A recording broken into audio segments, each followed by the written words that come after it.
Cette émission est une présentation de Desjardins.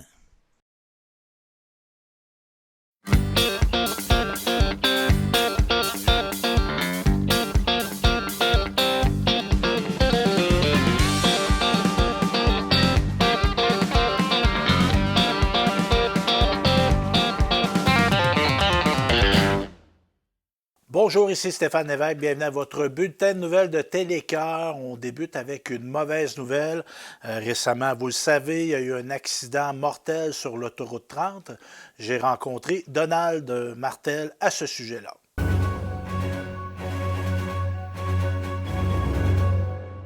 Récemment, il y a eu un accident mortel. Un autre, certains diront. Est-ce que c'est quelque chose qui est dans tes plans, ça, d'exiger un dédoublement de l'autoroute 30? Bien, comme député, je ne peux pas exiger, là. Mais premièrement, mes pensées vont aux familles. Là. Il y a quand même 3 familles qui sont affectées par ça. Moi, hier, je n'ai pas passé une belle journée. Je suis très triste. On ne veut pas que ça arrive, ces choses-là. C'est arrivé en 2021. Si vous vous rappelez, j'avais demandé au ministère des Transports de faire une étude de dangerosité. Moi, je t'inquiète parce que ce n'était pas le premier accident mortel qu'il y avait eu. On a fait une étude qui a été complétée peut-être une année plus tard. Et ce qu'on disait, c'est qu'en termes de dangerosité, cette autoroute-là n'était pas pire que beaucoup d'autres au Québec quand on regardait la circulation, le nombre, la vitesse, je veux dire, le nombre d'accidents. Après l'étude, moi, j'ai demandé qu'on fasse un petit peu d'anticipation. Il va y avoir beaucoup d'activités dans le parc industriel, des nouveaux emplois. J'aimerais ça qu'on soit capable de se projeter. C'est ce qu'on fait actuellement. Malgré l'étude qu'on fait, le ministère des Transports avec la Société du Parc a quand même réussi, les travaux ont commencé, de faire une voie alternative dans le cœur du parc industriel. Là, ce qui reste, c'est vraiment la partie ouest de la 55 jusqu'au boulevard Bécancour. Moi, j'aimerais ça qu'on double ces 2 voies-là. Par contre, ce n'est pas moi l'expert, mais ce que je peux vous assurer, c'est que je vais avoir un œil très intéressé, comme je l'ai eu depuis un certain temps, mais je n'ai pas le goût de revivre ce qu'on a vécu cette semaine-là.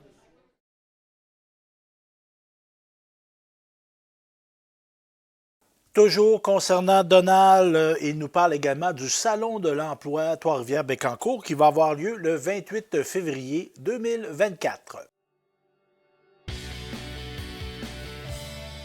31 janvier 2024, on est avec Donald Martel, député de Nicolet-Bécancour. On a annoncé une contribution gouvernementale, un salon de l'emploi à Trois-Rivières-Bécancour.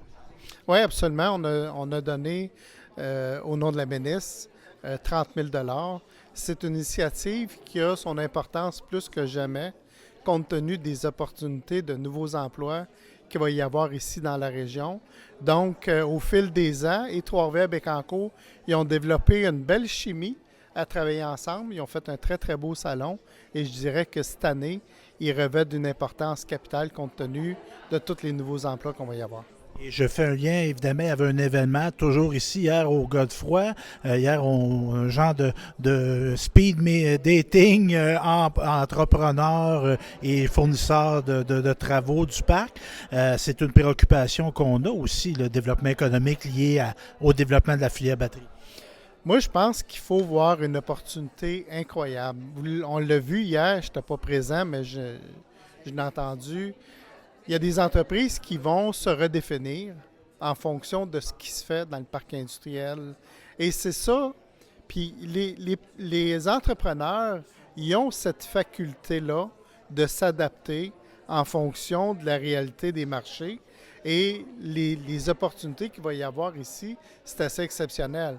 Ceux qui ne sont vraiment pas dans la même gamme, bien, il va falloir qu'on pense à moderniser notre entreprise, il va falloir qu'on pense à donner des meilleures conditions de travail. Et au bout du compte, si les gens qui habitent chez nous gagnent des meilleurs salaires, je pense qu'il n'y a personne qui peut se plaindre de ça, là.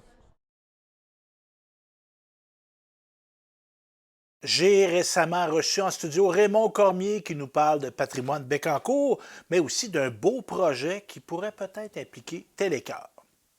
Chose promise, chose due. J'ai avec moi Raymond Cormier de Patrimoine Bécancour. Salut Raymond. Bonjour. T'es pas un inconnu au mouvement des jardins parce que là, on est dans une ancienne caisse. Ben oui. Tu m'as appris ça tantôt. Tu étais Oui. gérant de caisse populaire. Toi. Oui, oui. À quel endroit? À Bécancour même. Bécancour. Oui. Et tu es aussi membre du conseil d'administration, président de Télécœur. Mais là, on Oui. te reçoit avec ton chapeau Patrimoine Bécancour. Et je rencontre Judith Tourigny, Oui, une résidente de Bécancour. oui, je suis née à Bécancour aussi. Et- Et j'ai travaillé pour Desjardins 41 ans. Bon, on est tous des verts.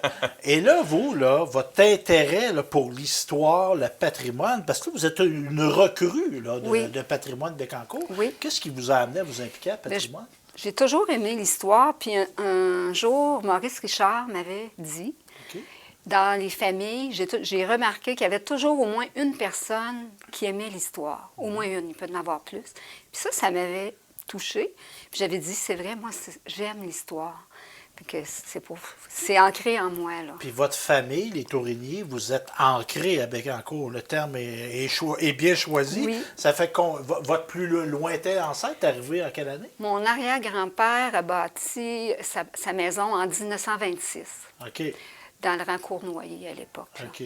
Puis il y avait une présence même avant ça. Ah oui, oui. Vous m'avez montré une brochure, là. Je suis curieux de la montrer aux gens, là. Dans le fond, c'est j'ai-tu de la misère avec ce mot-là, moi? La généalogie de la famille Tourigny, le rang Cournoyer. Oui. Est-ce qu'il porte encore ce nom-là, ça? Non, ça, c'est la 30 maintenant. C'est L'autoroute 30. L'autoroute 30. Il y avait un tracé de rang. Oui. dans le fond. Oui. Oui. Il a vendu C'était la sa 132. terre pour le parc industriel. Ah, ouais. Oui, Fait que on vous, a été votre- expropriés. OK. Oui. Donc, c'est ça. Patrimoine Bécancour, Raymond Cormier, évidemment.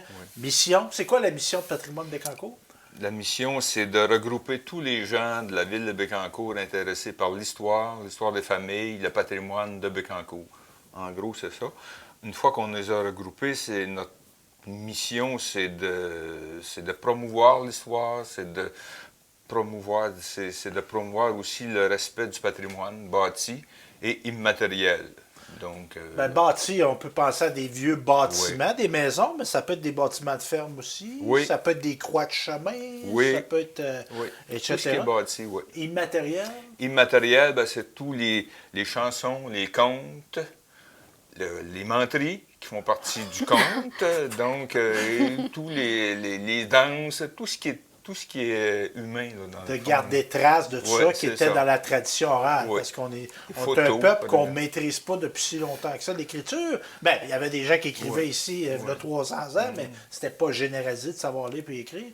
Donc Oui. là, on veut garder trace Oui. de peut-être C'est des ça, choses. exactement. Et Oui. au niveau, ben, physiquement, patrimoine de Bécancour, c'est à quel endroit? C'est à Saint-Angèle-de-Laval, secteur Saint-Angèle-de-Laval. Dans l'ancien presbytère, Exactement, qui est à oui. côté de la magnifique église. Oui. On l'a travaillé, ce bâtiment-là, Raymond. hein? Oui, on a investi passablement d'argent. Là, on a investi sur la couverture, on a investi sur l'isolation, sur la boiserie extérieure. On a même fait des campagnes de sociofinancement qui ont Oui. été très bien réussies. Donc, oui, on a... Puis Le l'extérieur, parterre, c'est beau. le parterre, on a fait le parterre dernièrement, comme il était à l'origine. Donc, Et oui. vous avez votre belle brochure généalogie, mais on a un centre de généalogie à Oui. Patrimoine de Bécancour. Oui. Est-ce que vous l'utilisez, vous? Mais je ne l'ai pas utilisé parce que j'avais déjà Comment on fait votre travail, oui, ce sont les frères Tourigny. OK. Parce qu'il y a eu 17 enfants dans cette famille-là. Et les frères Tourigny ont décidé de faire la généalogie. Si, Donc, il faisait ça aujourd'hui, Raymond, on peut aller travailler Oui. là. Oui. C'est un bâtiment qui est ouvert au public, peut-être. C'est ouvert au public. Actuellement, c'est 2 jours semaine parce qu'on n'a pas les moyens d'avoir là, quelqu'un à temps plein là. Mais à tous les semaines, il y a un carrefour d'entraide en généalogie. Donc, les gens peuvent venir. On a tous les logiciels de généalogie, là, que American Ancestry, vous les nommez, on les a. Et on a surtout des bénévoles qui sont experts en généalogie, qui donnent un coup de main à des chercheurs, des chercheuses. Donner des trucs, puis on a de la formation. Comment elle s'appelle, Oui, la il y a des dame? cours. Oui, Madame Kathleen, Junot, Madame Kathleen, Junot. ben oui. Kathleen Junot-Roy, qui donne des cours aussi de généalogie. Puis, outre cet élément-là qui est très important, on a des activités annuelles, on a des conférences. Oui. Est-ce qu'il Il y en a cet hiver au Oui. printemps? Oui, la prochaine, c'est la conteuse, justement, dans le patrimoine immatériel, Nadine Bédard, OK. qui vient le 20 février. Oui. Elle va parler de la pression de se marier chez les jeunes filles dans les années 30-40, mais comme c'est une conteuse, elle chante, elle joue de la musique, donc c'est vraiment... Avez-vous été pressé de vous marier? là? Non. Non. C'était quoi l'histoire de la tire Sainte-Catherine? Ben, tout ça? ouais, c'est ça. Si Là, tu cause n'étais pas des marié à filles, 25 ans, là. tu étais une Catherinette. oui, c'est ouais. ça. Oui, ça venait de ça. Ouais. Donc, c'est ça. Fait que c'est ça. Les vieilles filles, on a à chaque... Ben, c'est à chaque mois, les À conférences? tous les mercredis, à tous les troisièmes mercredis. Du mois. Et on a notre fameux concours de menterie. Oui. Là, votre recrue, là, l'avez-vous un peu travaillé pour qu'elle participe ou Ben, pas votre genre à mentir, vous, là? Mais je pense qu'il m'a recruté pour d'autres choses que d'aller en avant. Parce que c'est une pas- tradition annuelle, Raymond, dans le fond. Comme juge, je sais Comme pas. juge, oui. Ah! Elle va être juge. Bon, femme à son affaire. Parce que, Raymond, le concours de menterie, c'est une tradition. C'est Oui. une activité de financement. C'est une activité Mais financière. c'est une belle manière de faire du compte, un peu. Oui. Et d'amuser les gens Ben aussi oui. en même temps. C'est où cette année, en 2024? Cette année, ça va être au Centre culturel La Rochelle, à Saint-Grégoire. Oui. Le 20. Le 20. Le 20... Mai, 20 Octobre. juillet, 20 Octobre. octobre. Ah, c'est OK. l'automne. OK, Le c'était le blanc. mois de mai. Là. Le 20 20 octobre. octobre. Fait qu'à chaque année, c'est ça, il y a des Oui. participants. Oui. Je me suis commis l'an passé de ça. Est-ce que vous commettez cette année? Mais je sais pas cette année. Là. Je sais pas, on va voir. On va voir. Je dis pas non, je dis pas oui. Bon. Je laisse ça un peu. C'est peut-être une menterie. Ouais, ben c'est ça, là. Donc, c'est ça. Et on a, je trouvais ça intéressant de vous recevoir aujourd'hui. Donc, on a mis ça en contexte. C'est quoi Patrimoine Bécancour? On est présent sur le web, site web. On a Oui. une page Facebook aussi, Mme Judith? Oui. Oui, on est présent sur Facebook, donc très Oui. facile de rejoindre. Oui. Pourquoi je voulais parler de patrimoine aujourd'hui? C'est que vous avez présenté un projet. Un projet qui s'appelle comment? Mémoire vivante.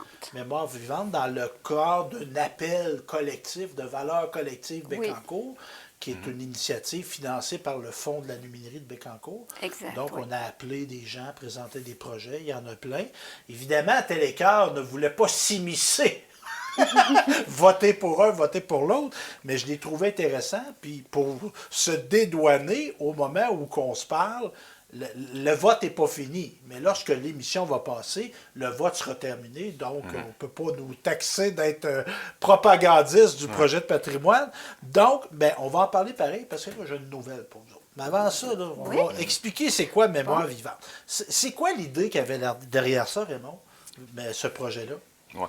Le vote n'est pas terminé, mais il y a une chose qui est certaine, c'est que peu importe le vote, je pense que Patrimoine Bécancour, on va peut-être y aller selon les moyens qu'on va avoir, mais je pense que c'est un projet qu'on ne veut pas nous lâcher. Là. Donc, Pas parce que vous avez eu, c'est exemple, ça. mettons, vous ne l'avez pas eu, pas parce que vous n'avez pas eu le financement que vous n'allez pas le faire. Pas nécessairement. OK. Ouais. Bon. Donc, je pense qu'il faut le dire. Donc. Ben, c'est ça. C'est que Mémoire vivante, ben, le projet, en gros, c'est aider, fournir des ressources à des gens qui voudraient écrire leur histoire de vie, leur autobiographie, soit la leur, soit celle de leurs parents, ou celle, parce que si jamais le parent est décédé, donc c'est intéressant aussi de le savoir, pour garder une trace qu'on appelle une trace sur les bâtisseurs, bâtisseuses de la ville de Bécancour, tout simplement. Puis même si c'est pas, puis je veux pas que ce soit péjoratif, qu'on n'a pas été notaire, qu'on n'a pas été médecin, Non. d'avoir une histoire populaire. Tu sais, Oui. Entendre parler un agriculteur, d'entendre parler un plombier, Oui. une institutrice, une femme qui a passé sa vie, qui a travaillé très Oui. fort, mais qui a passé sa vie dans la maison. Absolument. C'est pertinent de faire ça, Mme Judith. Oui, oui, parce qu'à l'époque, dans les écoles de rang, l'institutrice, là, elle venait selon ses moyens là, à l'école. Et elle avait de la première à la 7e année à enseigner. Fait que c'est quelque chose d'enseigner 7 niveaux là, à l'époque. là. Ben oui, puis d'aller couper le bois dehors, puis de chauffer le poêle. De chauffer puis là, le poêle. De savoir où qu'il y avait des écoles de rang dans Oui. le secteur de Bécancour. Moi, je suis allée à une école de rang, Ah, dans le rang Cournoyer, là, OK. le rang qui était l'ancienne 132, si on peut OK. dire, dans Bécancour. Et oui, on arrivait le matin, on gardait nos manteaux d'hiver, puis ça chauffait, puis là, tout à coup, on pouvait aller porter nos manteaux. Fait que c'est tout un... C'est bien là, de oui. repenser à ça. Bien, vous, ça vous donne-tu l'idée de le faire?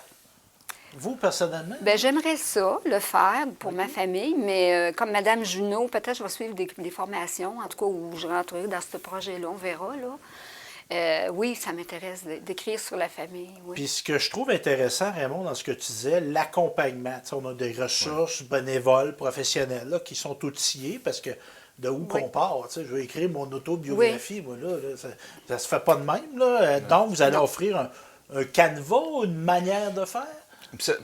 Il va y avoir autant de façons de faire qu'il peut y avoir de monde. Il y a besoin. des gens qui sont capables d'écrire, mais il leur manque la dactylographie, la mise en page, si on peut fournir ça. Il y en a d'autres qui sont peut-être, il manque peut-être un peu de motivation, mais sans engager des motivologues, mais au moins un accompagnement. Dit, ben là, tu sais, commence par ramasser tes photos, puis là, l'aider. Pas qu'ils se découragent, là, pour les supporter, ces gens-là. Oui. Parce que c'est assez ardu, là. Bien, ça se fait, là. Mais je veux dire, ça se fait pas comme ça, là, vite, là. Puis pour les résidents de Bécancour qui nous regardent là, en ce moment, Oui. là, qui seraient intéressés, ou que leur mère, leur grand-père, bon, etc., comment on vous contacte? Est-ce qu'il y a des frais? Est-ce qu'il va y avoir des frais rattachés à ça? Ben, à ce moment-ci, c'est la grande question. Là. Comment on Parce finance que, ça? c'est ça, c'est que là, nous, on a déposé un budget à valeur collective, Oui. donc là, qui nous permettrait d'avoir des ressources, là, de toutes sortes de ressources pour aider les gens. Ça va dépendre du financement.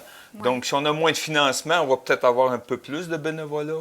Un petit peu moins de ressources, donc on va peut-être avoir moins d'ambition, mais il reste que on va faire connaître ça là, au printemps probablement. Là, on va publier, on va faire des annonces disant ben là, on est prêt à commencer avec telle façon, et puis là, on va faire appel aux gens. Mais déjà, moi, Jean-Guy Dubois, on a visité la villa du domaine. Il y avait une soixantaine. Avec Jean-Guy, notre ancien maire, qui est impliqué à la société. Oui, qui est impliqué aussi. La société d'histoire. Patrimoine de Bécancour, Oui. Oui. Mais on a rencontré une soixantaine de personnes, et puis il y en avait 7-8 du bois, peut-être. Donc, déjà là, on a du monde là, qui sont prêts là, à commencer. Là. Il y en a qui ont commencé. Il y a une pertinence à entendre ces gens-là. Ouais. Moi, mon offre que je fais, Raymond me connaît un peu plus, Judith, vous me connaissez un peu moins, mais moi, j'aime ça, la convergence. La convergence. Donc, Télécœur, c'est pas un éditeur, mais c'est un producteur de télévision. Donc, moi, l'offre que je vous fais, gratuitement, bien évidemment, il n'y a rien qui coûte rien, mais ça fait partie vraiment de la mission d'une télévision communautaire. S'il y avait volonté de votre part pour des gens qui vont faire un écrit ou des gens qui ne veulent pas faire un écrit, de capter télévisuellement ces témoignages-là. Oui. Puis si les gens ont des archives, tout ça, on les intègre au montage. Donc, si vous souhaitez prendre cette avenue-là, moi, sachez que je n'ai pas parlé au conseil d'administration. Ouais. En tant que DG, je prends cette décision-là. C'est super intéressant. Oui, Puis, Raymond, tu me disais tantôt, on a déjà fait des captations de ce type-là une vingtaine d'années. Non, c'est en 2015. 2015, c'est pas si longtemps que ça. Donc, c'est ça. S'il y a des gens qui veulent prendre cette avenue-là, de dire, ou la captation peut servir de prise de notes pour le livre aussi. Parce que c'est d'honorer leurs ancêtres aussi, ou leurs parents là, qui ont bâti quelque chose dans la ville de Bécancour. C'est ça. Puis pour tenir en compte qu'évidemment, peut-être qu'il y a des gens qui sont âgés, qui ont peut-être des problèmes de locomotion, sont peut-être moins à se déplacer. Mais on pourrait aller à une résidence de personnes âgées puis installer un studio temporaire là, puis de recueillir des témoignages. C'est bon. Oui, je vous dis ça, puis c'est ça. Je vous lance ça, moi. Ben oui. En tout cas, je vous souhaite bonne chance. À rebours, savoir le résultat. Merci. Mais comme je vous disais, ce que j'entends, moi, ça me réjouit de dire qu'on l'ait ou qu'on ne l'ait pas, on va le faire. On va le faire à mesure qu'on peut le faire. Ce qui est intéressant, c'est que c'est offert à tous les secteurs de la ville de Bécancour. Oui. Donc, que ce soit, même si le Saint-Succinct, patrimoine est à Saint-Jacques-Trid, Oui, Saint-Angèle, tous les secteurs. Gentilly, Bécancour, Oui. Bécancour, Saint-Grégoire. N'as-tu oublié? Oui, 6, il y a 6 secteurs. Non? OK. 6, oui, les 6.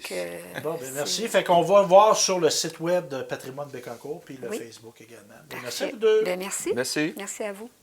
Vous êtes peut-être comme moi un usager de votre bibliothèque municipale. Moi, c'est Léonard d'Aston, mais celle de Nicolet a eu une bonne idée. Dans le fond, la Ville a annoncé l'abolition des frais de retard afin de favoriser une plus grande circulation des livres et renforcer son engagement en faveur de l'éducation, de la culture et du bien-être de sa communauté. C'est donc depuis le 1er janvier qu'aucun frais de retard sur les prêts sont imposés. Cependant, les frais restent en vigueur pour les livres perdus ou endommagés, ainsi que pour les cartes d'usagers perdues. En passant, l'implantation de la mesure d'abolition des frais de retard à la Bibliothèque de la Ville permet de nombreux avantages significatifs. Je cite Dominique Massé, responsable du dossier des services à la communauté. En favorisant une plus grande circulation des livres, la bibliothèque devient un espace encore plus accessible et inclusif, offrant à tous les citoyens la possibilité d'explorer une diversité de connaissances et de cultures. Pour nous, il était d'une grande importance de briser les barrières économiques que pourraient représenter les frais de retard.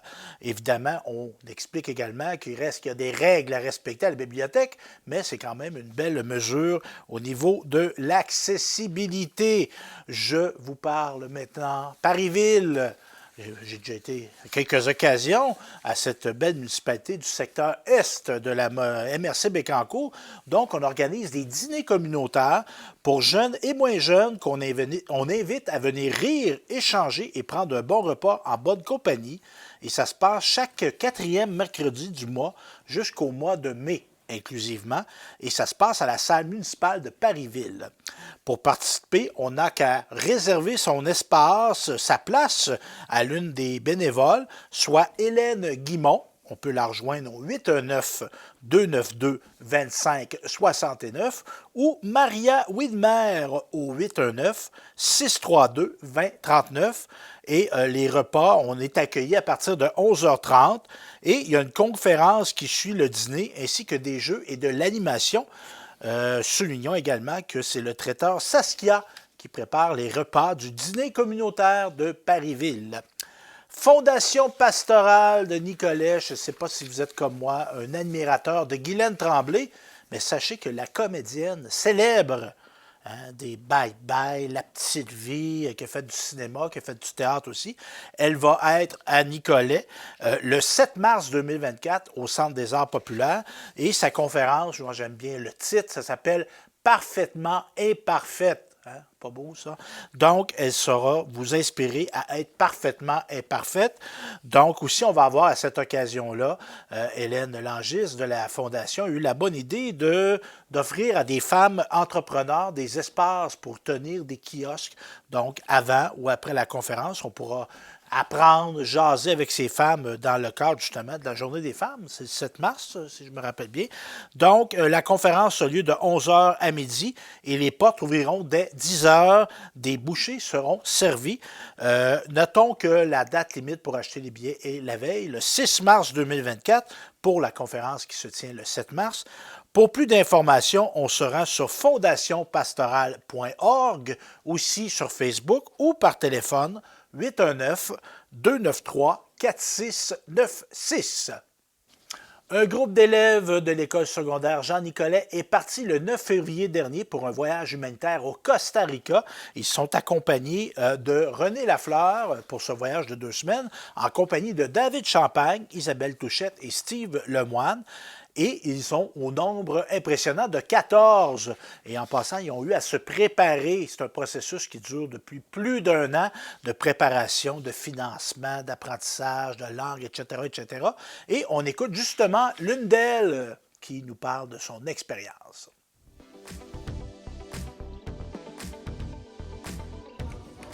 Bonjour, nous on est la gang du Costa Rica. Puis aujourd'hui, on est tous ensemble pour vérifier nos bagages, signer des documents et vérifier que tout est correct. Oui. Parce que ça fait environ 1 an et demi et plus qu'on travaille sur ça, puis que là, c'est bientôt la date du départ que ça va être... J'ai hâte.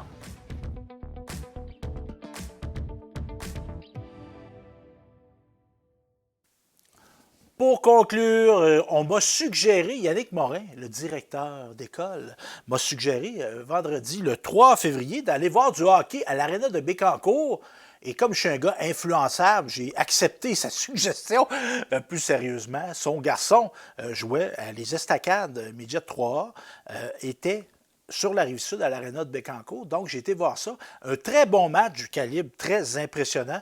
On peut dire, pour ceux qui connaissent moins ça, Midget 3A, c'est un peu la marche qui mène vers le hockey junior majeur québécois. Donc, c'est quand même du très, très bon calibre. Et les représentants des Estacades l'ont remporté 3-0 devant le Collège Notre-Dame de Rivière-du-Loup, devant de nombreux spectateurs. Il y avait du monde à la messe, comme on dit. Donc, beaucoup d'ambiance. Du côté des gagnants, on trouvait justement le fils de Yannick Morin, Félix Olivier Morin, qui a été repêché par les Tigres de Victoriaville l'année passée, je crois. Donc, Félix Olivier qui réside à Nicolet. Et aussi, il y avait un Bécancour-Roi parmi l'équipe des Estacades M18 3A. Qui s'appelle William Alexis Tremblay, qui a très bien performé lors du match. Il a fait un but, une passe, un très beau but d'ailleurs, et il s'est vu remettre avant le match le titre de joueur offensif pour le mois de janvier, et aussi le joueur élève athlète.